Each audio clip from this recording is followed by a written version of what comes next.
Hello and welcome to episode 116 of the Character Unlock podcast. As you all know, 116 is a special number. It's the atomic number of Livermorium. Yeah, as we all know. An extremely radioactive element, just like your mum. Just like your mum is. Lab grown and rarely Lab seen grown. in nature. Not seen in nature. Also like John. How are you, John? And how are you, Brooks?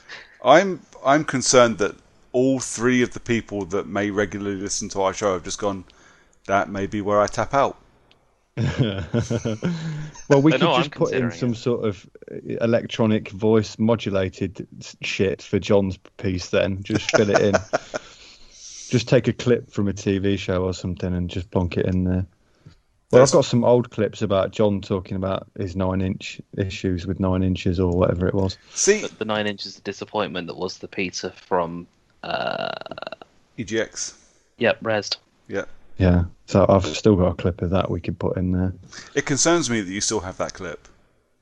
I don't delete things very often, mate. I've got a lot of memory on my phone. It's like an SD card based wank bank. Yeah, exactly. Of just my voice. Yeah. Yeah. So, yeah, we're all good. We've got quite a bit to talk about today, unsurprisingly. A couple of things cropped up today as well.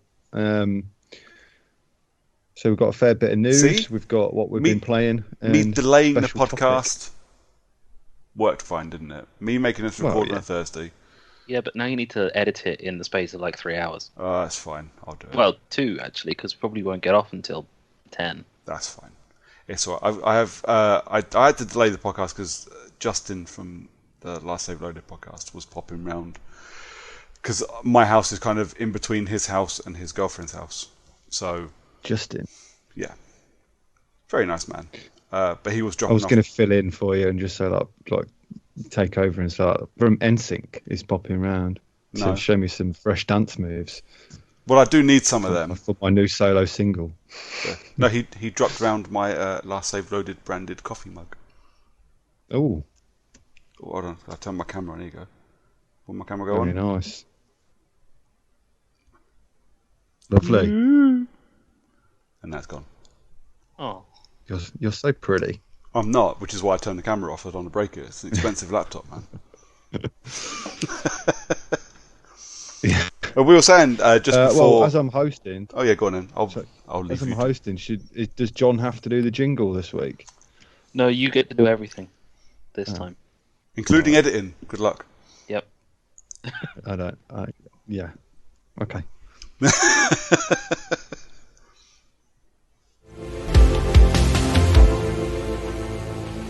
So, I said, don't just leave dead air for me to figure out where to put stuff. That was my jingle. Did you not hear it? do it again. Oh God! Hang on. There you go. Oh. How's that? Yeah, excellent. Okay. Great. Thanks. So so news. We've got quite a bit. So I mean, if I let you take over the E3 piece. Because honestly, I don't know anything about it. Me take over, yeah? Yes, sir. Yeah. Cool. So, well, it only came up. It came up a couple of months ago. An E3 or the ESA said they were going to they were toying with the idea of doing an all digital E3, and it came to light this week, I think. Or yeah, it must have been this week. It's all a go, and E3 Digital 2021 is absolutely happening, and it's happening June 12th to 15th, which is about the same time I think it always happens, mid-June, and is confirmed to include appearances from Nintendo, Xbox, Capcom, Konami, Ubisoft, Take-Two, Warner Brothers Games, and Koch Media. Well, yeah, it's all of the guys that have shows of some description or stalls of some description at E3 are going to be at E3 Digital 2021, which I'm guessing is just going to be a bunch of, Nintendo Directs from each company. Definitely. Obviously, we've got a few more of these the last, year since lockdown was a thing. and I don't mind them. Like the Sony ones, I really like. They're short and snappy. They're like half hour at a pop. Show me a bunch of gameplay. I get a bunch of news for stuff and some new trailers and move on, and I'm happy with that. Bethesda stuff less so, because when they were doing Doom, it did get a bit silly, and their Bethesda Net thing last year was just like 2 hours of really terrible acting at the camera, which I could have done without. Wasn't it just? Maybe that's why Xbox bought them, so they could do better. You see a lot of this. Obviously, everybody's kind of had to adjust to doing things digitally in the last year or so, and all these people that usually don't interact with anybody suddenly have to pretend to interact with people and still try to not be awkward about it, and it just ends in hilarity / the most cringeworthy shit you've ever seen. And the Bethesda one last year for Doom, I think, was probably the worst one. It was really bad. Isn't that why Ubisoft usually just get Age of Tyler to do it? Yes. Yes, exactly that. I mean, for me, it's great because it's all going to be online, and I will just sit and watch it when I can be bothered, because I am long done with taking time off to sit up until 3 o'clock in the morning watching press conferences for E3. I'm too old for that shit. Yeah, the advantage of having it all digital is, I imagine, it should be pretty much on demand straight away. You would hope so, wouldn't you? Yeah, rather than just having to check a myriad of news sites constantly. Yeah. Or, like you said, we'll stay up and actually watch any of their live stream stuff. It should be more accessible, I imagine. What's really annoying about previous E3s is when if you don't stay up to watch it, you are fucked trying to find a chance to watch the whole thing, because for some reason they don't put it on their own channel, or they do, and it's just buried under 1,000 reaction videos of people watching like 3 minutes and then chanting at it. I genuinely hated trying to rewatch the videos from E3, not because of that, but because they're always 3 hours long, and the first hour and a half of it was just a blank screen going, "The show will start soon." Countdown timers that always go to 0, and then you still wait another 5 minutes for Sony to sort their shit out. Exactly that. I'll watch it. It's E3. It's a trailer fest, isn't it? It's all new stuff. Sony, conspicuous by their absence from the list of people confirmed to be going, but the last couple of years they've said that they don't really want to be a part of E3 and do their own thing. Yeah, they don't want to do E3 anymore. I mean, Nintendo historically don't really do E3 either. They just do a direct that weekend. Yeah. And EA were the same. They do EA Play. No, I think it's called something else now. But EA something. And it was always the night before all the conferences started. So like pre E3. But they always did it like the same block. So they would always have it like just put up a pop-up tent outside of E3. Yep. Just literally like 30 seconds down the road. Yep. Just to annoy people. Yeah, I mean that's it. It is what it is if you're into it, and like I say, it's a shitload of trailers, and Jeff Keighley will have a 8-hour a day stream on that I can watch. So yeah, it'd be good to have E3 back. I did miss it a bit last year, and all the shit that was going on last year. To have a couple of days I could have just overdosed on video game YouTube would have been nice. So it'd be nice to have it back. I don't know, right? I don't know whether I've ever been that fussed about E3. I like game news, but I mean, I don't think I've ever watched any of it live. So yeah, you two got me there. I like watching the developer stuff as well. Any interviews with developers I always find really interesting, and Keighley especially always gets some good guys to talk to. I mean, he's been doing it for such a long time that he is on the first name base. People actually go to him as opposed to the other way around now. Oh yeah, exactly. But it makes a good show for the people like me that want to watch it. So cool. So we've got Gamble Aware report has stated that loot boxes are gambling. like anybody actually needed to be told that. Thank you for confirming everything that everybody else in the world already knows. Well, everybody else, apart from anybody that makes money from loot except boxes. from EA. What surprise mechanics? Surprise mechanics. They're not loot boxes. As an aside, I think it was Brazil announced that they were going to start fining companies for putting loot boxes in their games. Nice. So that just means Brazil aren't getting any games from here on in, then, really, doesn't it? Well, they'll just do the same thing as what I want to say Belgium have got, where they just don't have them available for purchase anymore. So, yeah, I think because it was FIFA in Belgium, I think doesn't have any pack opening apart from earnables. So nice. Interesting. Surely they'll find a way around it. Just telling you what you're going to get would be the simplest option, because then it's no longer gambling. You are just buying something. Well, they I know that Ultimate Team across the board now has percentages of your win chance of what you're going to get, and it's brilliant because it's like card above this variant 100%, card above this variant less than 1%. Great. So you're told the odds. Yep. Brilliant. You're told the odds loosely. A loose odd less than 1% is probably, that could be anywhere between 0.01 and 1%. The thing is that by putting less than 1%, they can actually put it as 0%. So you could open forever and never pack it because it is still less than 1%. I don't know about the maths technicality there, but yeah, you're probably right. It'd be like 0.05% chance of getting like your super cards, and then like a 0.5% chance of getting your rare card, that sort of thing. It's just a fucking chip anyway, isn't it? Crazy people buy that stuff. I certainly wouldn't. And I can't even remember the last loot box I bought. I think it was like in Mass Effect 3. And it was only a one-off. Yeah, just to see what you get out of the fucking packs. Yeah. Oh, that multiplayer mechanic's not going to be in it. No. Can't say I'm going to miss it because I didn't really like it. No, it was for a horde mode. It was pretty lackluster. I think I played it for a while. We played it together. I think at least. Yeah, I didn't play it on Andromeda. It was guff.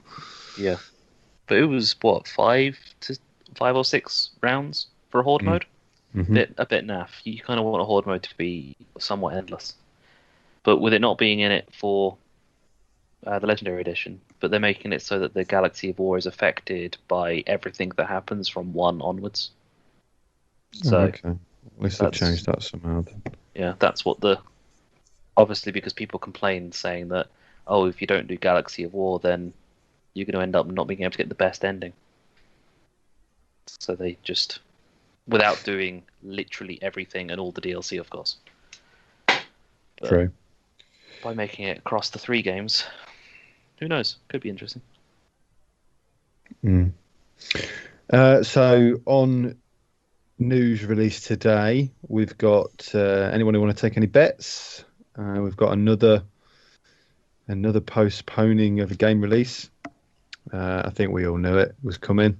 So Deathloop has been postponed to the 14th of September 21. This feels like an irony considering the game. I get so close to the game coming out, and then it gets looped back to being delayed again. Wasn't it supposed to come out September last year? I think so. Or the back end of last year. I mean, I don't mind. I want it to come out as good as it possibly can, so I can really enjoy it when it comes out, but I was so close. I was so close. So close. Yeah, I mean, they've obviously said they want to put more polish on it without pressuring people into, crunch, mega crunch. Because we all know that they're going to be doing it anyway, one way or another. Everybody does. But they're probably already in some kind of crunch, and then realised of course. that even under these conditions, we're not going to get it out. And then went to the new overlords and were like, "Can we put back?" And they said, "Sure." Yeah, I can't say it's a surprise. not a huge deal breaker for me. I don't think. I mean, I was looking forward to it, but then I've got a myriad of things to play, so I'm not overly concerned. No, to be fair, it fills up the back end of my year and clears out my May a bit. I've got 2 other games coming out in May that I want to play, so that's true. Yeah. So Deathloop coming out back end of the year, when at this precise point in time, I don't think there's anything coming out that I'm that interested in. Well, September's always a good time to put a game out. Yeah, obviously. Yeah. So I'm guessing one of those other ones is Village. Yep.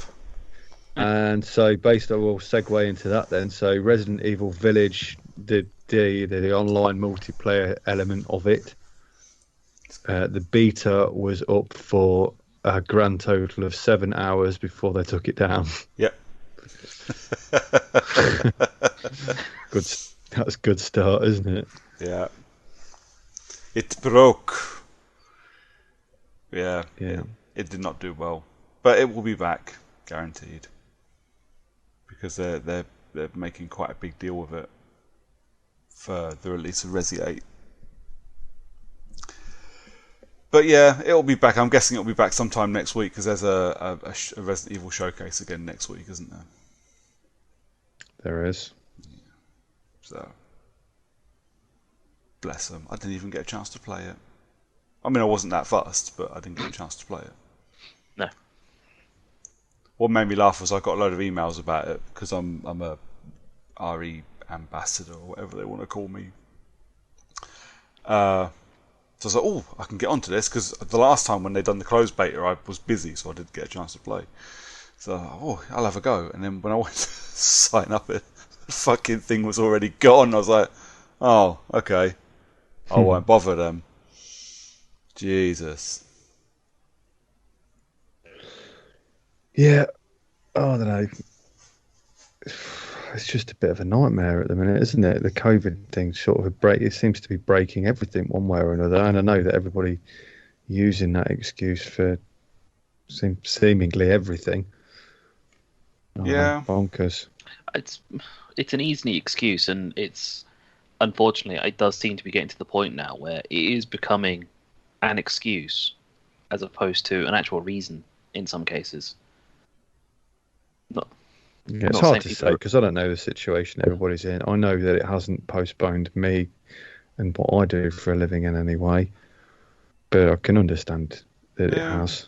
I mean, it's postponed a lot of what I do, and I don't make video games, but I've got stuff that's been put on the back burner for a year now because we just haven't had the capacity for me to do it. So I understand it does slow stuff up and screw things over, but I mean, it's, from an end user point of view or from a customer point of view, it's no less disappointing. I can deal with it. As long as I don't go onto Twitter later and find people are sending fucking death threats to the people at Capcom and Arcane because their shit's broken. Wow. Well... Dipstick 12, 14-year-olds will do that anyway because they're fucking morons. Yes, they are.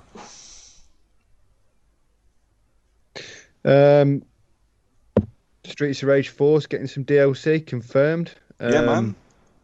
Multiple additional characters. I don't know who they are at the moment. I know one of them is the copper, the female policeman that you fight with on the first. Is she your first boss? Yeah, she's first boss. As if we didn't see that one coming a mile off. Possibly the guy from Streets of Rage 2, the old guy. Although I don't know whether he's the bad guy or whether he's going to be playable this time. I'm not really sure. I watched the trailer, but I couldn't make head to tails of much. I don't know much about the story of it, to be honest.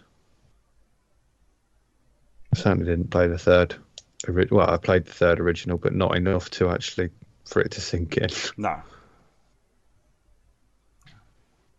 It'll be worth buying, I'm sure, because I really enjoyed Streets of Rage 4. So more of that I'm happy with. So the developers for Streets of Rage 4 have also put out job adverts for a new... I don't know whether they're working on another game. And, rumour has it that it's in a similar vein. So people were taking bets on kind of what game they're going to be doing next. Obviously, Battletoads has had the regenerative treatment, and so Streets of Rage. So my money's on Double Dragon. That would be cool. So we'll have to wait and see. But fingers crossed. Could do. I like these old Skull beat 'em ups. They're pretty fun. Yeah, man.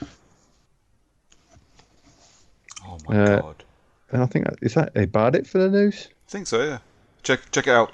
This is a deep state Microsoft and Bethesda power move to ruin the summers of PS5 owners in an attempt to level the playing field with the Series S and X because of their limited game selection. Fuck off, mate. By moving back one game to September, which is the but it's still got a year's exclusivity on the PlayStation when it comes out, so you're still not going to see it on Game Pass until September 2022. Fuck off. That is a very articulate, miserable person. Yeah. A very articulate fanboy. Just buy both consoles. Stop being a douche. I don't think he gets the irony of his reply when he says, "Thank you all. The stupidity of gaming Twitter never ceases to amaze me." No, me neither, mate. Fucking hell. Fucking fanboys basically are the ones that still get their parents to buy their consoles for them, so they've only got one. Yeah. And they have to justify it to their friends. Yeah. No, not to their friends, to random people online. Yes, people they don't know. Yeah, they don't have any friends.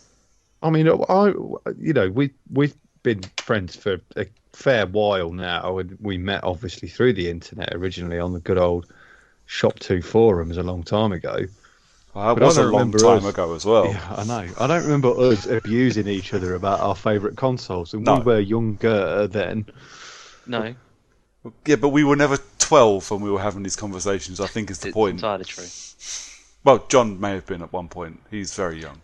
I was 12 at one point, you're right. And it was more recently than when you were 12, you old cunt.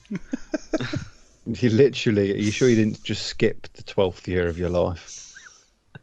I'm pretty sure maybe you were born on the leap year and you're not even 12 yet. I definitely wasn't. Wait, I may have been born on a leap year, but I wasn't born on the leap day. I know that much. I hope you do know that to do the much. maths to work out if I was born on a leap year. Have you seen your birth certificate? Because your parents could have been lying to you all these years. I mean, I've seen my driving license, passport, and I have seen my birth certificate, but I don't know where it is at the moment. All right, okay. Have you checked them? I saw my birth certificate once, I think. Is this a bit like the kids we saw when we were working at the school printing out £5 notes and trying to pass them off in the local Tesco's? Yep. Well played. That didn't go down well. It's so easy with like Adobe Pro. I'm surprised any kid just hasn't got fake birth certificates now. Ridiculous. Anyway, so we've got a couple of segments left to go today. We'll bring up the end with what you've been playing, I think. And so we've got an interim topic to discuss because it's an interim episode, and a lot of us, we probably haven't got a massive backlog of games that we've been playing. I certainly haven't. So the topic for this week is the biggest disappointment from the previous generation, that being Xbox One and PS4 gen. How did you guys get on with this? These were interesting. So I've got my most disappointing and I've got my dishonourable mention, and both of them I can justify and both make me sad just to think about. Yeah. The thing is, right? Sorry. Well, I mean, I've definitely got a dishonourable mention. I mean, like, that entire generation, there was a lot of disappointment. It was like throwing a dartboard. Well, a dart at a board, rather. Because it literally just... There was a big chunk of shit. See, I kind of disagree, because by the time we got to the PS4, I knew what I liked to play. I didn't really come out of that comfort zone very often, unless I was recommended something by someone I trusted. Which almost always meant I'd get something out of it, even if I didn't like it. I don't think disappointing would be the right word for it. So for the most part, I genuinely felt the same. For the most part, every game I picked up, I knew I was going to enjoy or get something out of. And that's a skill I have tried to cultivate over the years. It's not necessarily gone very well the last 12 months or so. But I said something very similar about books to a friend of mine the other day, because I don't have time to read a lot of books. So the books I read, I pick up, I know I'm going to enjoy them. Because if I don't, I've just wasted me $5, and I'm not going to read 400 pages that I don't fucking like. So I make sure I buy stuff that I know I'm going to enjoy. And games I do the same thing with, and which meant that when I got to doing this list of 2, when I got to naming these games, it didn't take an awful lot for me to get to them. I just had to double check that actually one of them was a PS4 game. Yeah. See, I didn't struggle so much as that I classified disappointment, meaning that I was excited about it before I got it. Yes. And then when I got it, then I thought it was shit. Yeah. There was plenty of games that I played that were duds, but I wasn't excited to play any of them, or I just picked them up, or they were on Game Pass or something like that. And, you know, there was quite a few of those that I picked up and just didn't finish. But, yeah. So, well, do you want to go first then, Brooker? Yeah, you want my just regular old biggest disappointment, yeah? Yes, please. Thief. Ooh. So, lads, I love Thief. Like the original Thief games, I adore them. And as the years have gone on, my love of all things ninja-y and stealthy and stuff you do without killing people, it's my favourite way to play games. I don't care if it's Hitman or Dishonored or Deus Ex or Metal Gear. Stealth stuff is my bread and butter. So when they announced a Thief reboot, and I'm pretty sure this was after Deus Ex. Yeah, it was after Deus Ex. It was after Deus Ex. So this was after Deus Ex, and Deus Ex blew everybody away.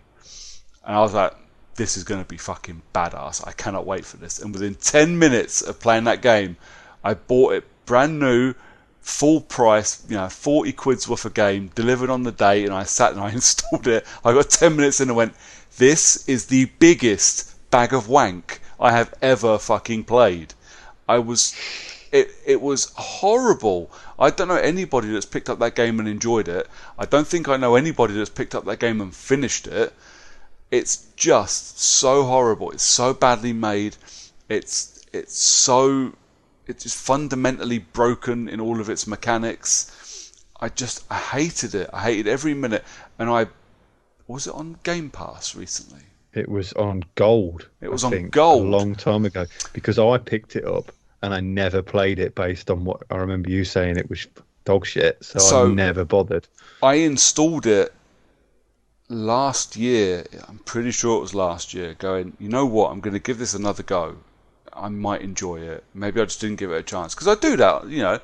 It happens. If you're in the wrong frame of mind to play a game, you go back to it a couple of months later and it's fucking great. Yeah, it ain't. It really ain't. If anything, it was worse. I don't know how that happened. Because they patched it. But they patched it badly. Yeah. But yeah, Thief is my most disappointing game of the last generation. Oh, okay. And your dishonourable mention? My dishonourable mention, so this comes with a bit of a caveat, and you have to remember, this is a sequel to a game that nobody expected to be good. And then when it came out, it was a bit ropey, but most people kind of enjoyed it, and it had a fucking killer multiplayer.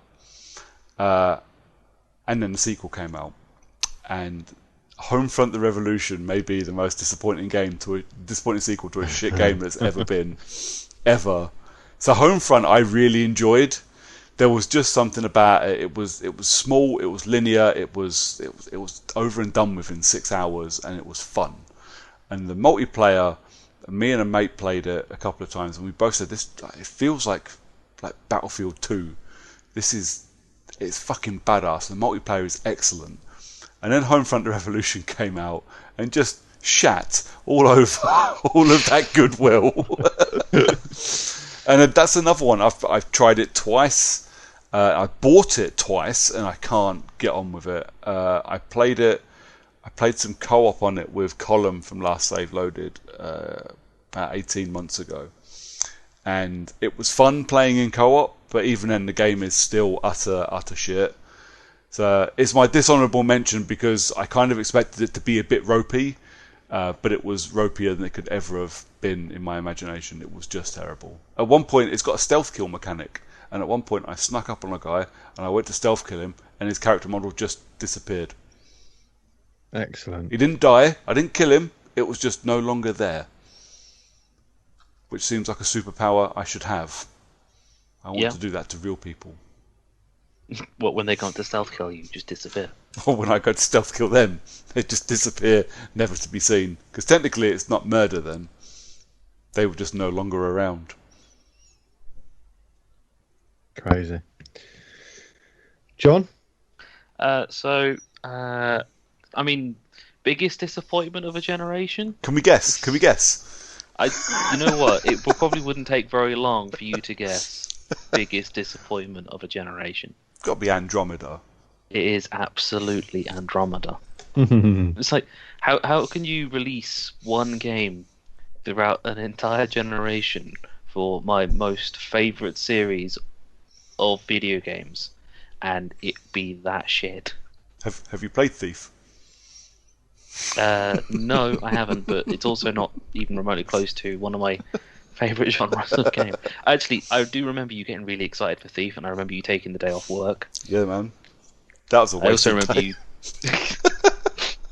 I also remember you texting me a lot that day. Yes, I did. It was fucking terrible.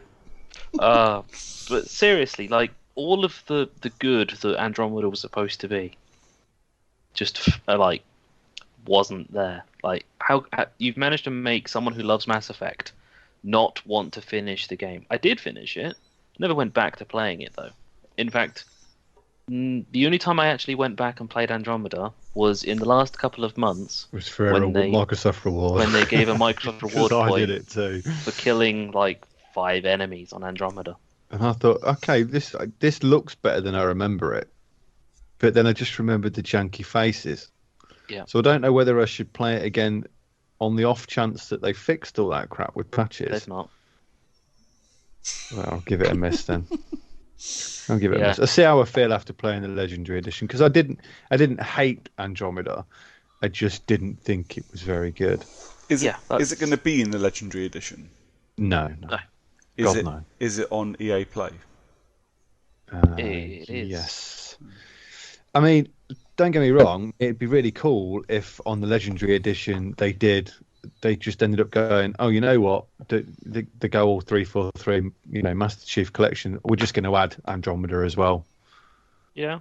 That'd be nice, I guess. But I mean, again, probably no one's going to play it, so it probably wouldn't be worth the time and effort for them. But it's funny that they've spent all the time updating Mass Effect Original for the Legendary Edition, but then haven't updated their latest Mass Effect to make it playable. I mean, I feel like the update that they've put out for 1, 2, and 3 has brought it more in line with the system that Andromeda has, because Andromeda probably has. That's its most redeeming feature, is that it is so refined, like mechanically, combat-wise, and everything. It is brilliant, but just overall appearance of the game, the story of the game, it's just the fact that they cut loads of stuff out and never actually got it back into the game. Well, they cut a load of stuff out specifically to bring out DLC for it, and including like a huge cliffhanger ending for bringing out more DLC, and then that didn't happen. Yeah, so, that was a bummer, wasn't it? Yeah. To release a game with a load of stuff removed, and then to just not release the rest of it because they thought it wouldn't be worth it when they've already probably got it built and designed and made and ready to go. But this is the world of video games we're in now. Yeah. And your dishonourable mention, sweetheart. So my dishonourable mention is it feels a little shitty to say it considering how much I love the game now. It's actually Destiny 2. Because when Destiny 2 first came out, it came out and was worse than Destiny 1 finished, which I thought was absolutely diabolical and made me not want to continue playing it after pretty quickly. But as you know, definitely recently, I am playing it a lot more. Yeah, basically since Activision got their claws out of it. Since Activision were sent packing, Bungie moved on to their season pass mechanic, and it's a better game overall. It's more refined. It's improved a lot, and most importantly, it became free. So, a bargain at twice the price. Indeed. So I might surprise you with my biggest disappointment. Is it Dead Cells? No, of course not. Is it Andromeda? Oh, it's Hades, isn't it? No, because that's not previous gen. That's Switch, which is current gen for that console. I like that you have to caveat for that console. It's current. Yeah. So, you guys, Brooker and I are both very, very big fans of Saints Row. And I love Saints Row 3 and 4 and all the extra DLC, and I love playing them and I love smashing things about. So when I heard about this game, I thought, this is going to be dope. And that game was Agents of Mayhem. Mate, I forgot this game existed. That would definitely be up there for me. And the adverts for it looked kind of fun, and I knew, and they made it clear that it wasn't a Saints Row game, but it was a fucking Saints Row game. They made it clear it wasn't a Saints Row game. Then they had the fleur-de-lis everywhere, and Johnny Gat as a playable character. And all the voices from the main characters were in there, and I thought, okay, so let's play it. And I played it, and it was fucking boring. It's dull. Dull as dishwater, Just that dull. game. I think now it's actually kind of fun, but only with the caveat that you play it with a friend in co-op. On your own, it's just boring. Straight up boring. But the jokes are still there, and the crass sense of humour is still there. Yeah. It didn't release with co-op, though, did it? That was the problem. No, it didn't. It was clearly built as a 3-player co-op game. Oh, that you can tell it was built for that as well. Like everything about the game was like, this is a co-op game. Yeah, and then it released with no co-op and just. I'm sure it's co-op now. At least I think it is. I don't know. I installed it and never went back. I've still got it installed just in case, because I think every now and again I think, I'll pop on that, but I never do because there's always something else to play. That was my biggest disappointment, because I was just hoping for something that would just be an absolute blast to play, and it ended up being an absolute pile of shit. Yeah. So yeah. And that falls into that same kind of thing that Thief did. Like, I'm a massive fan of the Saints Row franchise, and another game from the guys that made Saints Row that is clearly a Saints Row game. Doesn't matter how much you tell me it's not. It's got to be fun, isn't it? No, it ain't. And I think I was quite forgiving of it until I kept having to go into underground sections, and I was like, well, this is clearly all the same thing. I've been in this room 5 times. This is not okay. And my dishonourable mention is Anthem. Ooh.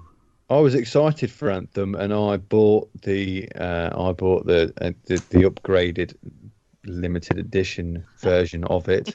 Super duper I don't know why. No, I didn't buy the super duper one. Just like the minor upgraded version, so it was like 50 quid instead of 40 quid, let's say. Okay. All it came with was one set of armors for each of the units that you can use, and that was it. For the extra money, I got a slightly different box, I think. Yes, so skins is an issue, man. Before I'd even put the fucker in the console, I was already disappointed. when it's put your back up, just taking the plastic off the box, you know they done fucked up. Yeah. Well, you should have been more disappointed because you would have realised that if you bought it digitally, you could have got hold of that Super Duper edition for less than the price of buying the standard edition. Most places digitally. Yeah. Oh yeah, the price. I remember the Sure price going all over the like shop. £13. Yeah, and it dropped very quickly. But there was no art book, nothing else, and literally that was the only extra content for the Legion of Dawn edition of Anthem was 4 fucking suits, which, if I remember rightly, are never pissing used anyway. Yeah, because they were like level locked to 5. Oh, I can't remember why I didn't use them. I just think I made something better because they were just orange, and I'm more of a black kind of guy.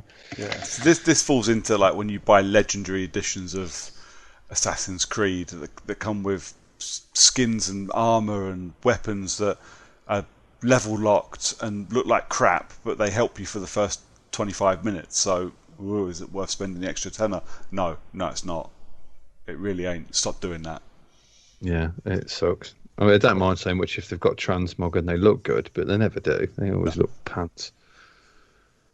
Because otherwise, they won't be able to sell all the other crap in the game to everybody for cash. Yeah. See, Hitman had something similar. So Hitman, when the deluxe edition came out, it was, I shit you boys not, it's 30 quid more or 25 quid more for the deluxe edition. That deluxe edition, over the space of 3 months, you get 5 escalations, and you do those escalations, and you get your unlockables. You don't even get the unlocks; you have to do the escalations to do it. The stuff's good, man. Apart from like one thing that you unlock, and then I tried to use it in a main mission, and it didn't fucking work, which made it completely pointless. But yeah, 25 quid for this? Nah. Stiff, isn't it? I really enjoyed it, but it ain't worth that kind of cash, man. It really ain't. It's a lot of money for not an awful lot of content. Bring back expansions, that's all I say. Yeah. Games are definitely going in the sort of direction of how much money do you think we can get for giving away a load of software that is essentially just skins and not a lot more. Yeah. Yeah, anything that says, buy the deluxe edition and get runes or upgrades for, one upgrade for your weapons. Like The Last of Us, when I bought it, it came with a code that got me a clip upgrade for my pistol. Woohoo! I play that game in stealth, man. I didn't use my gun. What's the fucking point? Yeah. Mental. So that's that segment done, and then we can move on to what we've been playing. Honestly, I've not got a lot.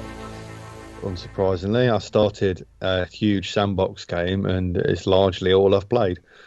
Did you want to say talking about that till you finished said large sandbox game then? No, I can talk about it a little bit. So I don't mind. I've got a couple of other little tiny ones that I've done. I mean, I have large sandbox game, one short campaign, and Hitman. So. Okay. Okay. Well, I'll go first then this time. Yeah, go, man. So I played a Game Pass game called Monster Sanctuary. Now, it came onto Game Pass quite recently, and it was one of the games that we played way back at EGX 2 years ago, 2 years ago, October, or whenever it was. And yeah, so it's basically like it feels like a 2D sort of Metroid game, but it's actually a Pokemon 2D platformer. I remember that. Yeah. It's very slow. I don't mind that, if I'm honest. I don't mind that. The problem is because you're having to stop to have these massive fights every 5 seconds. Yeah. That's what slows you down. Because it's stopping and you go into the whole Pokemon setup fight, So that's what slows it down a lot. My biggest gripe with it is that every single enemy in it is is scaled level. Brilliant. Every single one. Doesn't matter where you are, they're all scaled to you. So, this, if you go back to the starting area, the enemies are like one level below you. And if you go into a new area, then their enemies are like your level or one level above. And because of that, it makes the game fucking tedious. Yeah.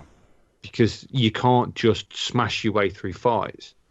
You're having to do every fight over. Each fight takes like 2 minutes, and it gets a bit tedious. So I don't know how much more I'm going to be playing that. I've probably done about 10 hours in it so far, overall.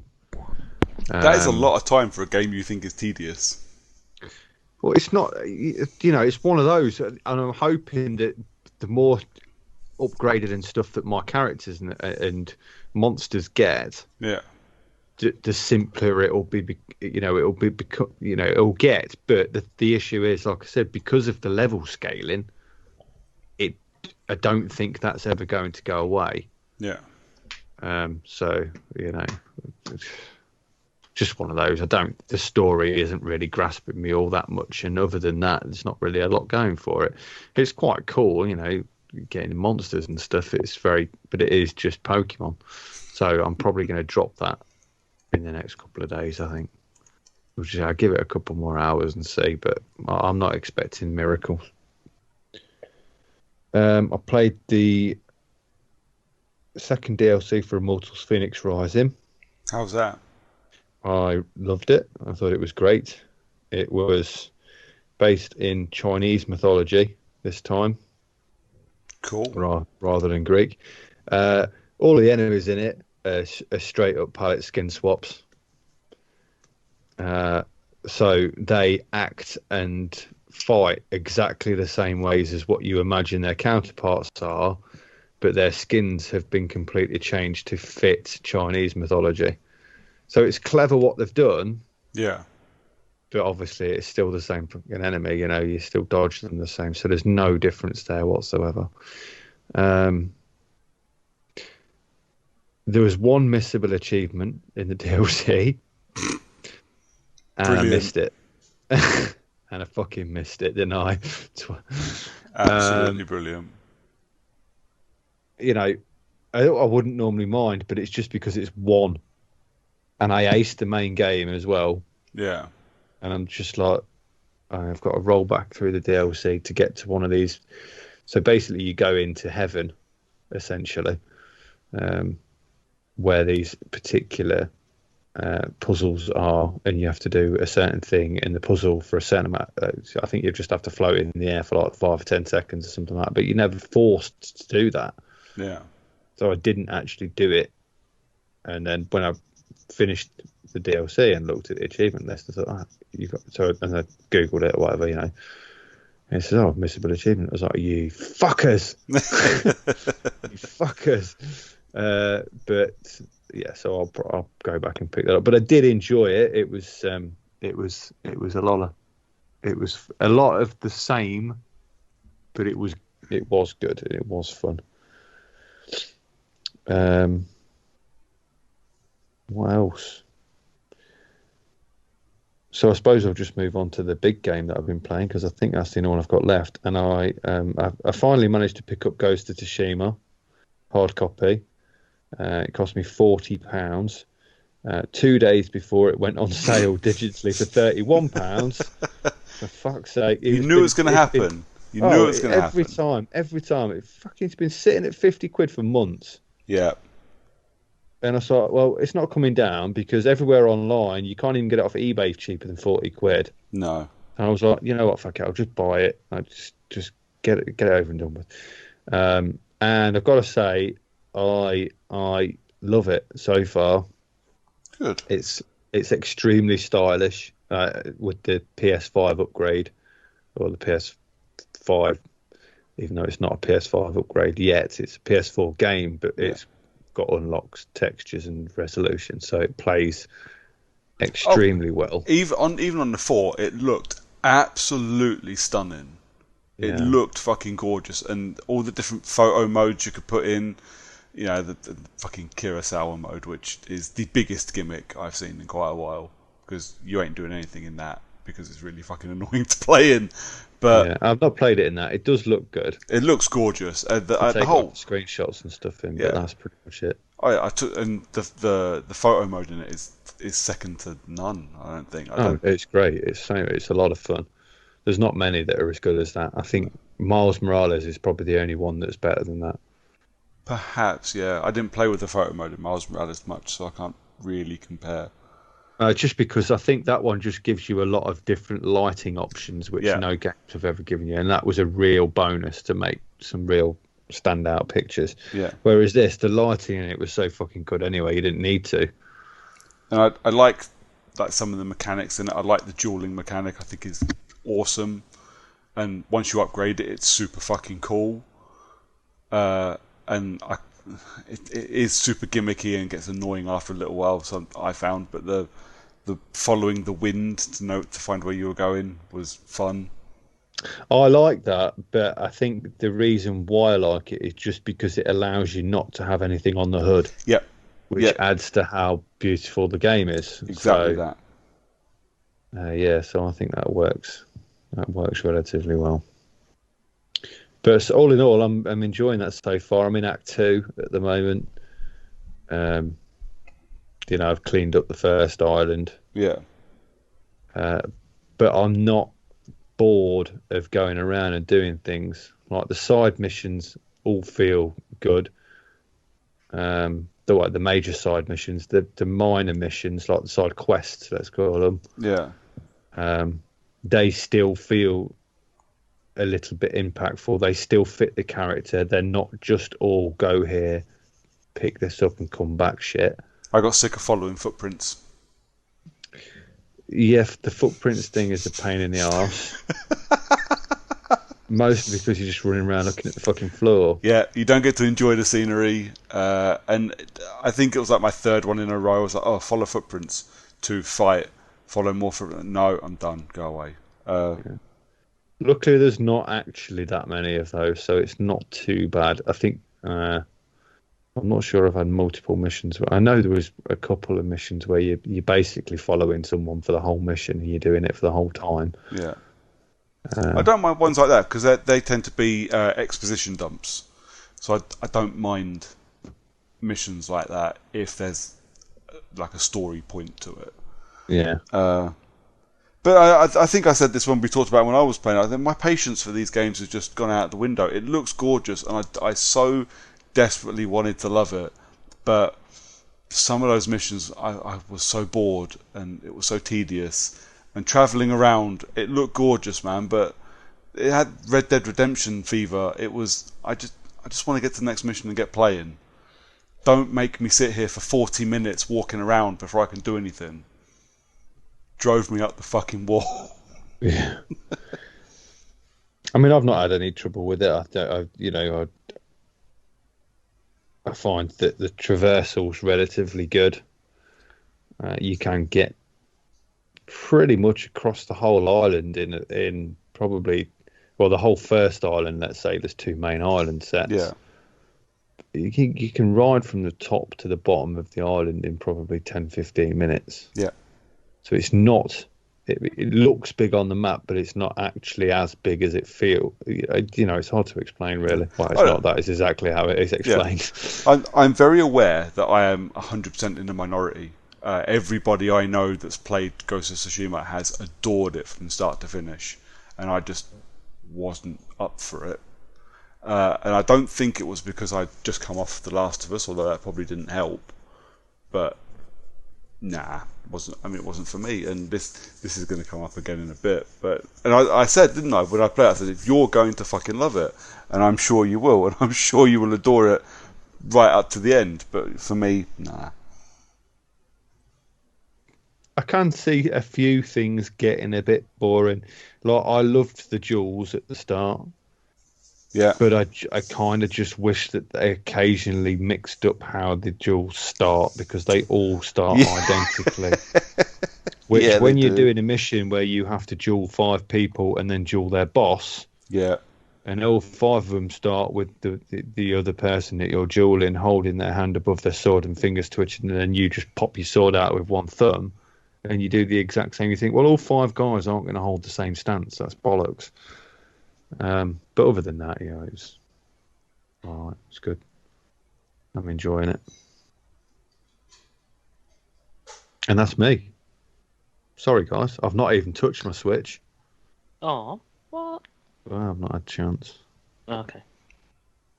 So I have team meetings at work like once a week where one person in the team will talk for like 40 of the 60 minutes that we have earmarked for this meeting. And then on the days when he's not there, he comes in the next day and goes, "How was the meeting?" I'm like, "Well, it was quick, and that's okay." He's like, "Oh, I'm sorry." No, you don't have to apologise. It was quick, and it was painless, and it was over. You don't have to apologise for only having a couple of games that you played, mate. It's all right. Yeah, I'm not apologising. You literally just apologised. I didn't mean it. I didn't mean it in that way. I didn't mean it in that sense. It probably just rolled off my tongue. I said sorry, but fuck you. Yeah, basically, it was sorry, but fuck you.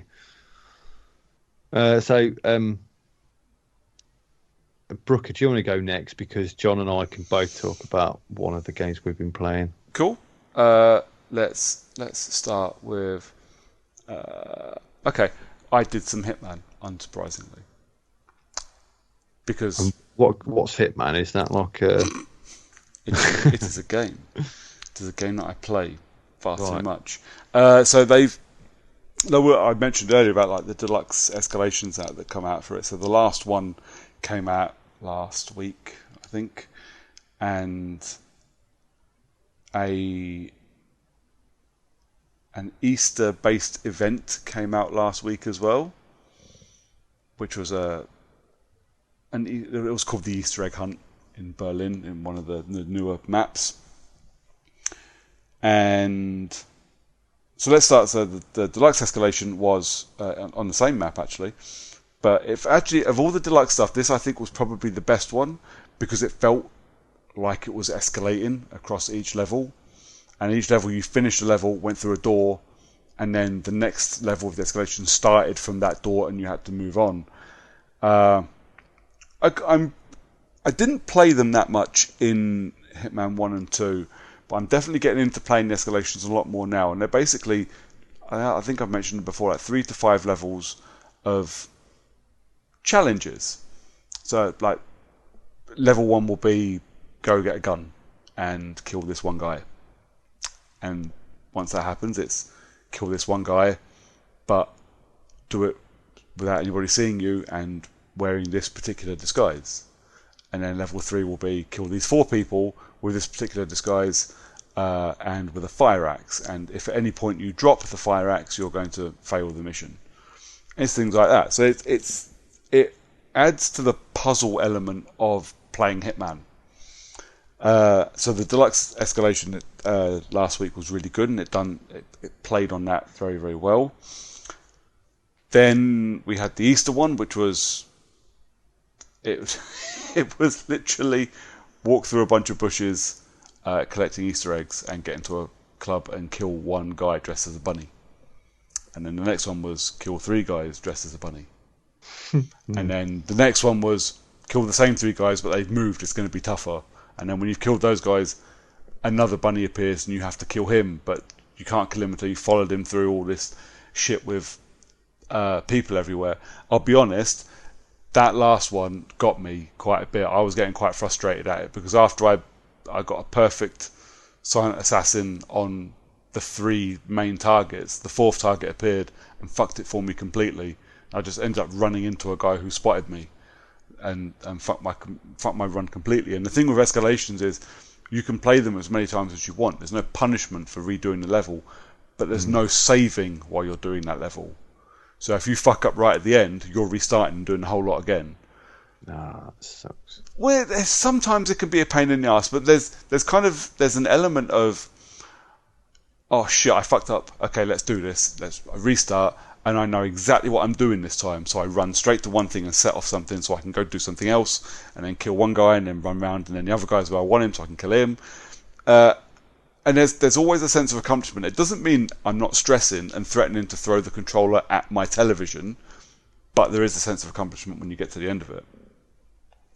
And then on top of that, and I know like 20 minutes ago I was talking about how much the 25 quid deluxe edition of Hitman 3 just wasn't worth it. But then last week I bought the 25 quid season pass for the Hitman 7 Deadly Sins DLC, which continues, so far anyway, continues with the escalations as DLC. So not really worth the money you've spent on it, but I wanted access to them anyway, and it's Hitman. I kind of, why not? And this one is called, the first one was based on greed, and you went through, you only have to kill one person and get to the exit, but the challenges that come with this escalation is whenever you kill somebody, you collect coins from them. They drop what are called greed coins, and you collect them, and then you can go to a machine thing. It's a giant golden frog in the foyer, and you can put coins in and get something out to help you do other kills.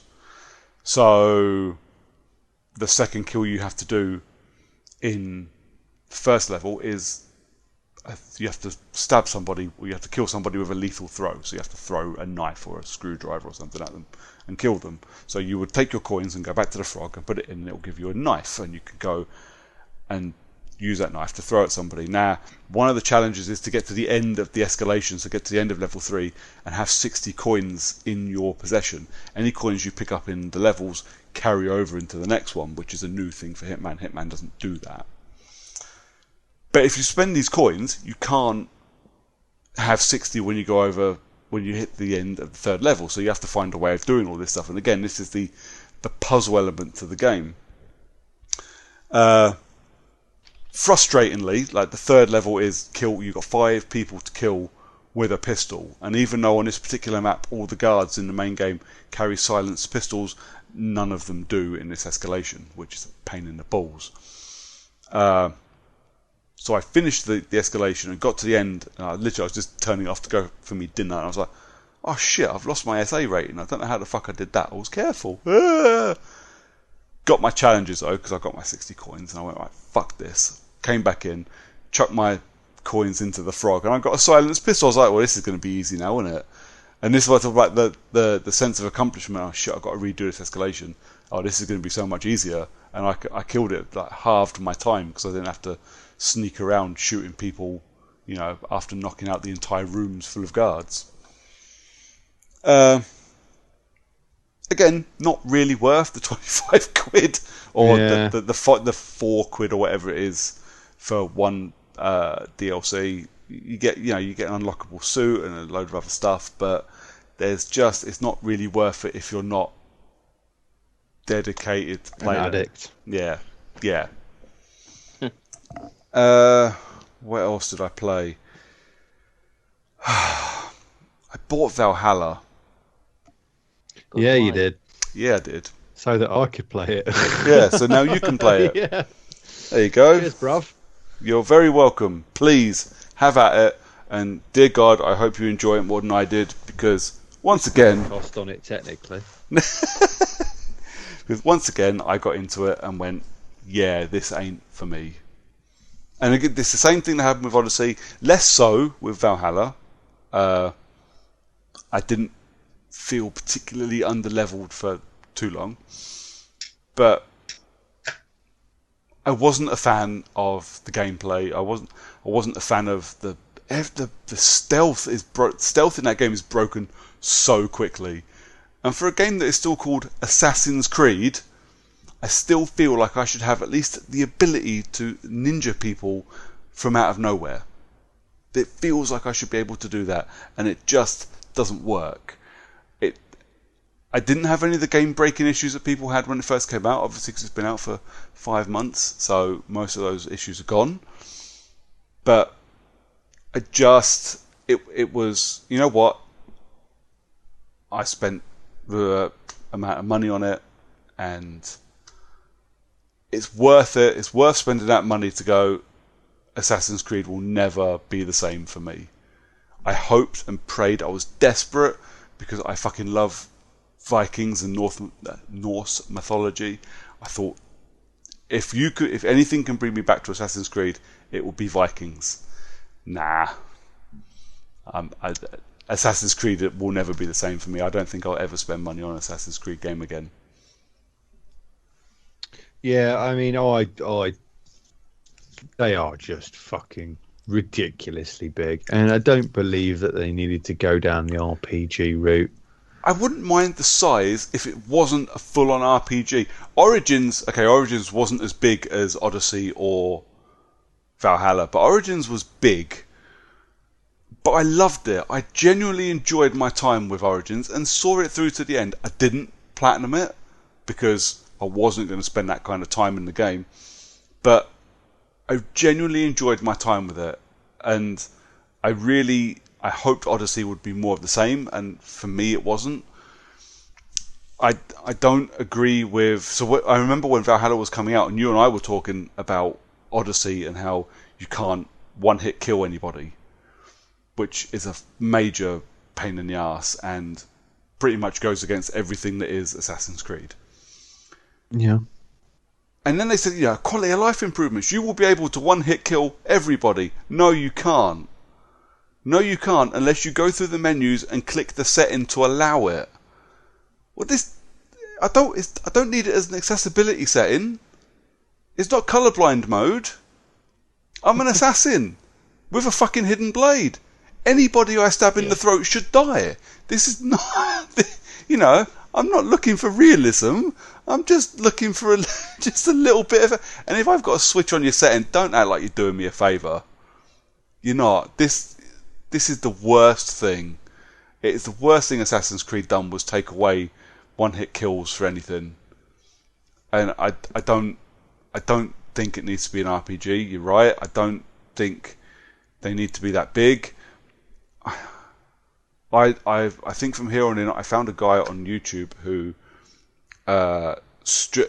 records his entire game of Assassin's Creed games and then strips everything down and basically makes a 5-hour movie out of the important bits of the game. That will be how I ingest Assassin's Creed from here on in, I think, because I'm done. I can't. I tried so hard to get into Valhalla and I just can't. So yeah, the money I spent on it, mate, have at it. I really, genuinely, I hope you love it, and I'm happy for anybody that plays Valhalla and loves it. Again, I'm very much in the minority from what I can tell, but Assassin's Creed is done for me now, I think. I think it's going to be a ways off before I play that, courtesy of multiple other giant games. Phoenix Rise and Ghost of Tsushima I've just played. Yeah, I could do with something just a little bit smaller. Yeah, I think for a while. Yeah, I don't think I need games. It's not even the time thing. Like I always find the time to play games if I'm enjoying them. Yeah, of course. But I found that Odyssey, even though I enjoyed the game, I did feel that a lot of my time was being wasted. If I'm spending half my time tapping X to follow a road, I can't be arsed. And I think at the point in Valhalla, I wasn't even that far into the game, and you pledge allegiance, I think they call it, to an area, to a shire or a village or whatever, and you do all the missions there, and then you move on and you go back to your area, Ravensthorpe. It made me smile. I was quite impressed. And you have to do a mission for a person. I won't ruin it because you're going to play it. You have to do a mission for a person, and for that mission you have to build a thing, and you have to build his building, because this is how you build your whole area. It's a bit like Assassin's Creed 2. You have to build up shops and things, and you can build a tattooist and an armourer, a blacksmith. So you have to build this guy's building. You don't have enough money for that. Okay, how do I get money? You raid. Cool. I'll go do a couple of raids. I do a raid that I'm leveled for, and it's fine. I do another raid that I'm a little bit under leveled for. I think this will be all right. No, No, I couldn't do it. 4 attempts later, and I can't do it. This is getting fucking ridiculous now. All of the I'm checking, like, I go into the map, and all the raids around me, I'm severely underleveled for. So we're back to, I'm going to need to grind my way up, just so I can go and grind some money to build this thing, to do a mission. Fuck you. To grind. I ain't... Yeah, that seems like it's just an overexerted waste of time. It is the most... Like they're intentionally wasting time. Yep. Do you know what they want me to do? They want me to go buy their little fucking time saver packs. Sit and fucking spin. I ain't playing that game. No. It is the most Ubisoft of all Ubisoft games so far. I will not be playing Valhalla anymore. But like I say, I hope you really enjoy it, because it just... Yeah. I mean, it'll become as no surprise to any of you that my favourite Assassin's Creed games were China, India and Russia. Oh, they were great. I really enjoyed those. Because they're 2D yeah. platformers, which is my jam. But the 2D platformers, also, they do a really good job of bringing in the Assassin's Creed mechanics as well. Yeah. They do a fantastic... China was my favourite of the three. I really enjoyed it. Russia, I think, was my one. I really enjoyed it. But they were a different kind of game. But I played them because I was, and I say this all the time, I was, until very recently, the Assassin's Creed superfan. I played fucking everything. I platinumed Liberation, for crying out loud. You know, on 4 people. On my VR. You played Unity, one of 3 people. Hey, I finished Unity. One of 2 people. One of 1 person. I'm the only person that finished Unity. Unity had a thing for it. It was French Revolution. I'm a big fan of that particular period of history, so I was quite happy to just wander around and just soak it all up, missing faces or not. But yeah, sadly, that will be the end of my Assassin's Creed career, I think. Yeah. And finally, so we talked about the films on our last recording. I watched the films on our last recording. I'm getting super excited for the new film, and we talked about it a couple of weeks ago in that pick up and play game kind of thing.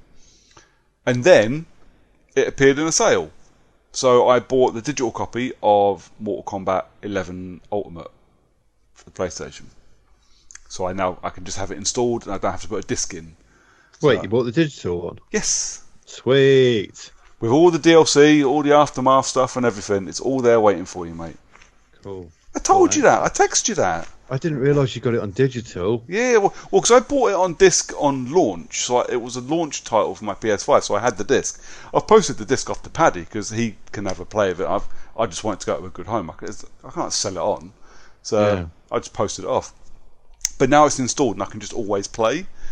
So I bought Mortal Kombat 11 Ultimate and played through the story again, which I haven't played since I bought it on the Xbox One when it first came out.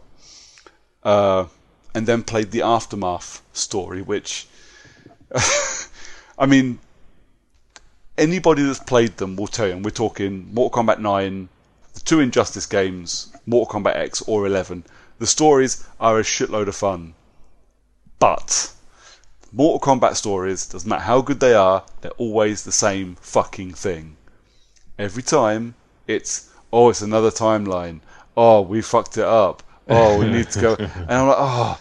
So when we got to Aftermath, and it's like, oh, you fucked up the timeline. I went, are you seriously undoing your own story in your DLC?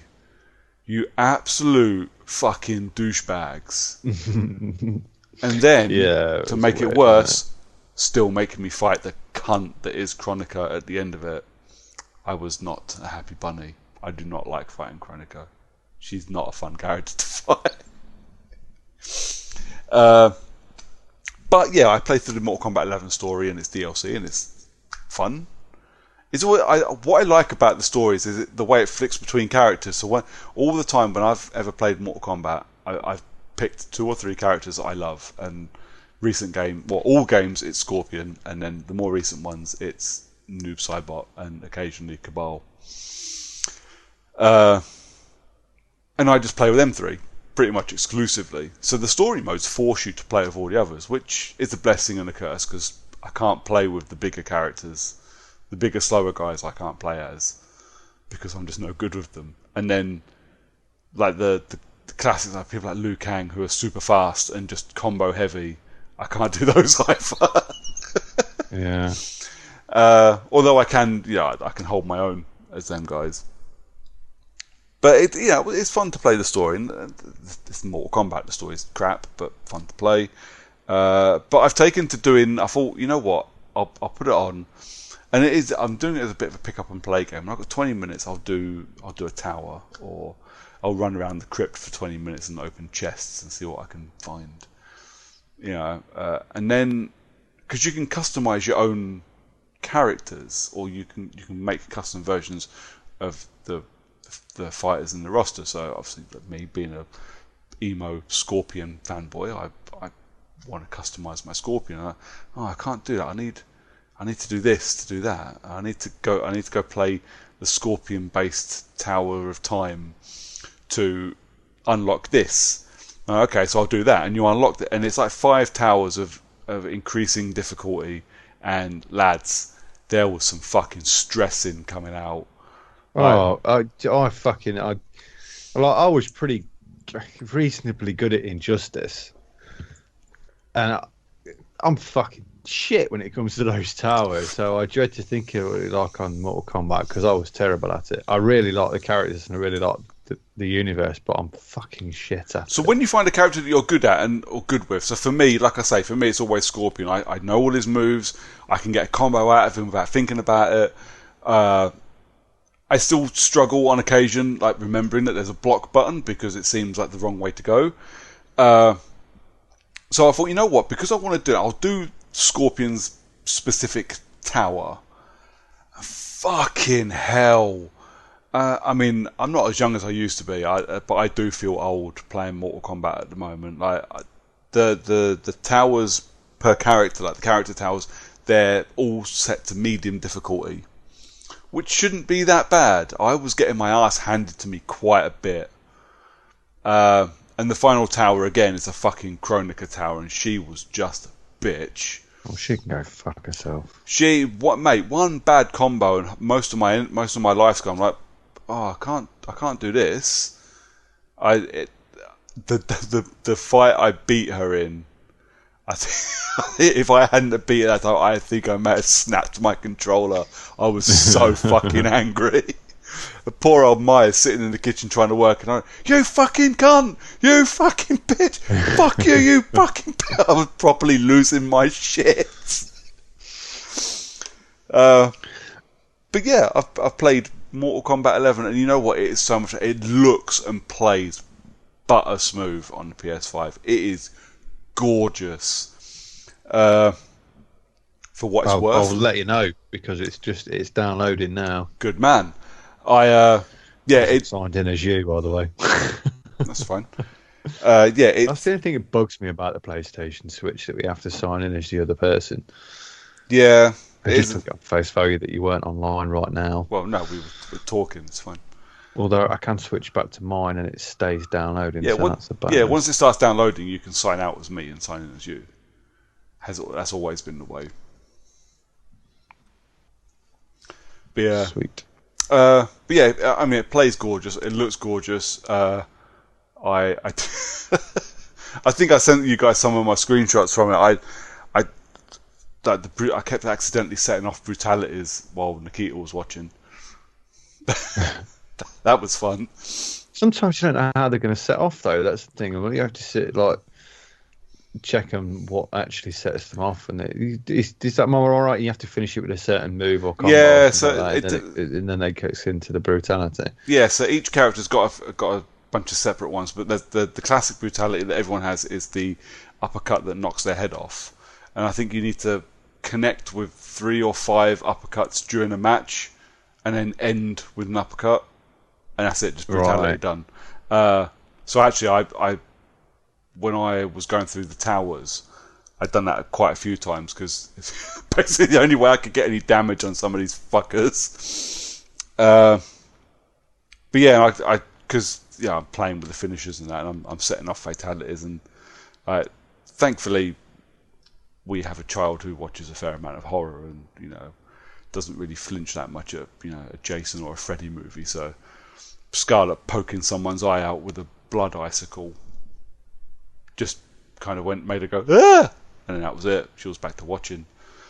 But yeah, they look super gruesome on a PS5. Yeah, I bet. But yeah, I mean, it's one of those. I'm going to keep playing. I'm going to keep plodding on, and I've promised Paddy when he gets the disc we'll have a couple of games with each other.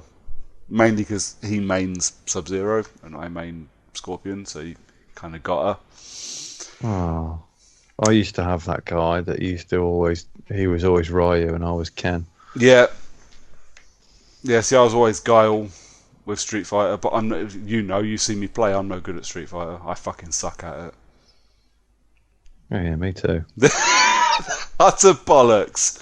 I really liked 4, but I've not really played 1 since 4. I liked Cross Tekken. I played 5 for a grand total of about 20 minutes. I had Cross Tekken on my Vita. I really enjoyed that. Yeah, Cross Tekken was good. They should do something like that again. But yeah, that's me. Excellent. Hey, John. Hi. Oh, I thought you'd gone. I almost fell asleep. It's been a while. Well, thanks for pitching in.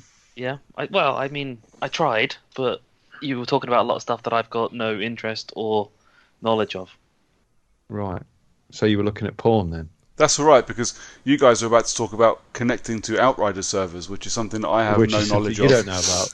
Although John thinks he knows the fix for that, right? So we're looking at some of their commented stuff on their Twitter account. If you're having issues with even getting on the sign-in, then you need to cache your console, basically. What? Yeah. I don't know what that means. It's hard reset. Yeah, okay. Literally hold the power button in console, pull the power out the back of it, then do the reverse. Wow, can't connect, turn it off and turn it on again in the most brutal way. Yeah, pretty much. Fair enough. Anyways, sorry, continue. So I've played pretty much exclusively in the last 7 days Outriders, because I've been able to play it and Brooker hasn't. For a game that's got like a 12-hour story, I still haven't finished it. I still don't know how close to the end I am. Yeah, but you've been dotting around multiple characters and playing with multiple people, so I mean it's not like you've just been smashing the story alone. I've hit level 30, which is the maximum, with my Devastator character. What? And I've hit World Tier 15 more or less at the same time.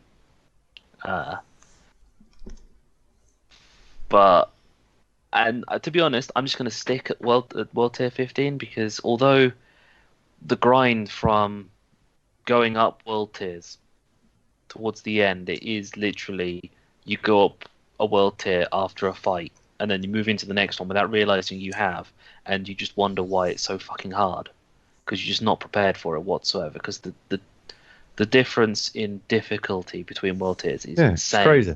That's why I turned off auto up. I waited. Yeah. Once I realised that I'd moved up a world tier, I waited until I levelled up before I changed the world tier. Yeah. Because otherwise it would just be fucking stupid. And towards the end, like around 12, 13 and 14, less so much 14, I realised that the build that I had was just not working at all, and I needed to put a lot of effort into fixing that. And I more or less have now made my character into a position where it's not the damage I can deal, it's the damage that I can take before going down is what I need, and makes sense for a tank class. So yeah. I've now specifically got myself weapons that give me an overshield, and weapons that do a lot more healing on me, and I've fixed myself so that I've got higher armor than I would normally run around with, and mods and skills that mean that when my health drops to below 30%, I get an overshield, plus it activates the golem mechanic, which is increased rock armor, plus it gives me 50% of my health back, increased 50% damage, and other mods, like when my shield's up, it activates an electronic thing, so it electrocutes the enemies around me, and my pistols generate an overshield whenever I shoot a bullet out of them. So yeah. Well, I read today that on the escalations side, people are kicking Devastators because the escalations, the chance of getting high level gear and better quality legendary gear depends on how quick you can mop up the escalation. Yeah. And people are booting Devastators because of their lack of damage capability in comparison to the other classes. Pretty much, yeah. So that sucks. Yeah, I kind of get it. I mean, it's something that goes in almost every single RPG game with that is. I mean, it had been happening in Destiny. It used every to be, game. There's wankers on every game. But twats would always boot Titans from games because they didn't have the offensive capabilities of doing raids and things. But now it's got to a point where it's the opposite way around, and Titans are probably the best because they are the support class now.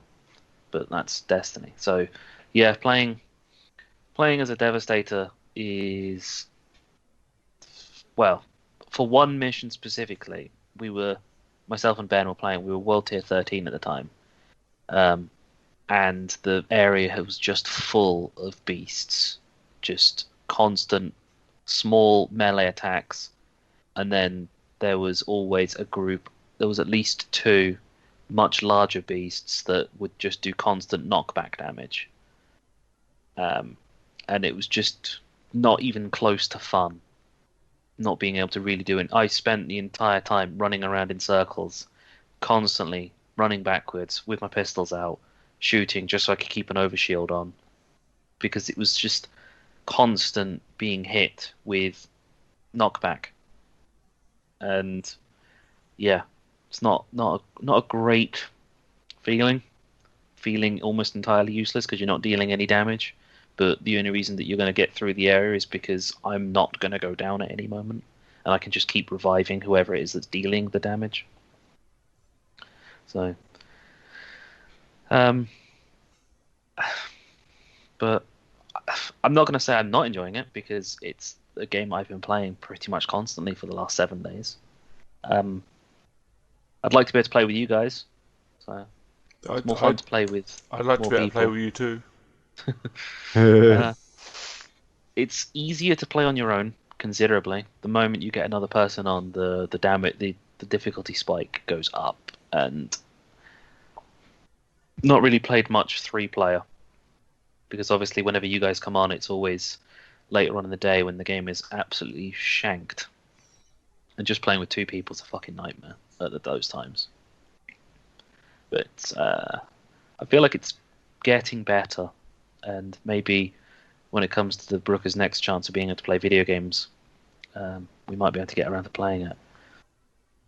So, yeah, I've certainly enjoyed it. I've not got to the expeditions yet. I'm pretty sure I'm near the end of the game. I'm running out of story-based achievements that are just in the list of you need to play more of the story to unlock this. And I'm getting towards the end of a lot of the accolades now. So, but yeah, I don't know if there's a class-based achievement for each class. And if there is, it does mean that you need to get each of the classes to level 22 because that's when you'd unlock all of the abilities. So that's a long haul type achievement, which is just not going to be worth it. So it's not going to be 100% from me, but I've had fun. A bit like playing most looter shooters. They're really fun to start with, but then once you get to the grind, then you kind of think, is it worth continuing? So once I finish the story, it'll be interesting to see if I'm actually willing to keep playing it, because the story's a lot longer than I was expecting. And as is usual for games like this, a lot of loot shooters and MMOs is that if the story's long, it means the post game's pretty short. But they've said they've tried to say a lot. People can fly that the post game stuff is supposed to be huge, So, just wondering, because overall,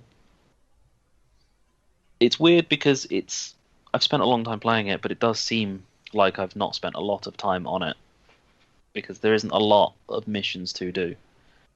Like, you go into a biome and it's 5 missions, 1 story mission, more or less. And then you move on to the next one, and there's no reason to go back to a biome apart from the starting one, because you need to drop off some stuff to the woman who likes stuff from Earth. And there's another biome. I found that was a bit of an issue with it. And there's one other biome seemed weird that you go back to, and that's because that's where the hunter and the bounty board is. Basically, it's the only reasons you would return to biomes, because if you've gone in there and you've killed, you've done the story mission and you've done a couple of the side quests that are available to you, no other reason to go in there whatsoever, unless they've got specific legendary items for specific characters, then or specific enemies, then there's almost no reason to go back to any biome whatsoever. You get plenty of XP, plenty damage, just everything. So yeah, kind of looking forward to you guys being able to play it so we can play together. That's it. That would be nice. Just crash your Xbox and fire it back up again. See if that fixes it. I shall try that. Yeah. I've not played much, mostly because I'm trying not to. I'm trying to save it for co-op rather than just tanking through it. I mean, because I could quite easily roll through the story on my Todd. Yeah. Well, as you said and as I said actually earlier, much easier. So the moment I crashed out of your game once and you carried on playing, and it was a lot easier than having someone who was over leveled for the mission you were on. I don't think it matters, even when you came in at the same level as me. No, it was. I do think that there is clearly a difference in difficulty. But when you drop the world tiers for your own save, it is easier. But if I was to throw my level 30 into your game, playing on whatever world tier you're on, it wasn't easier for me to, in comparison to me going in at world tier 1, because world tier 1 for me is 2 levels beneath me in terms of what they make the enemies, in comparison to world tier 15, which is the enemies are 12 levels above me. So it's kind of weird that me going in at world tier, I think you're on 5 or whatever it is, still plays like what it was for me when I was on world tier 5 all that time ago. So it kind of, when I'm looking at it, I'm not, unless I'm going to start looking at trying to use some of the other skills, probably not going to drop myself out of world tier 15. The reward you get on 15 is better, obviously, because it's a higher tier, versus the time that you save by being on the lower tiers, which is kind of negligible.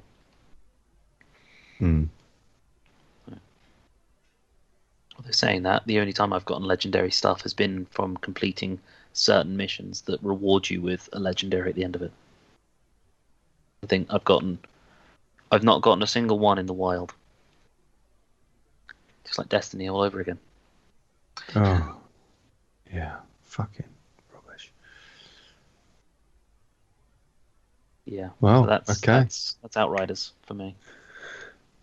Have you? And that's it then, I guess. Yeah. Yeah. Cool. Okay. Great. Reasonably short little podcast for you then, with an extra segment too. Yeah, not too bad. Not too bad. Kept it nice and sweet. So we are Character or Not, you can find us on social media. But if you want to find us individually, John, where can they find you? I am on Twitter as the John_CU, and on Xbox Live, I'm Long Dong Silver. And Brooker? I am at Brooker411 on Twitter, and yeah, that's it. Cool. And I am Pyro Loveridge, and you can find me on almost every social media platform, generally being boring. And that's us then, right? You say good night, guys? Good night, guys. No. Well played. Well played. See you later.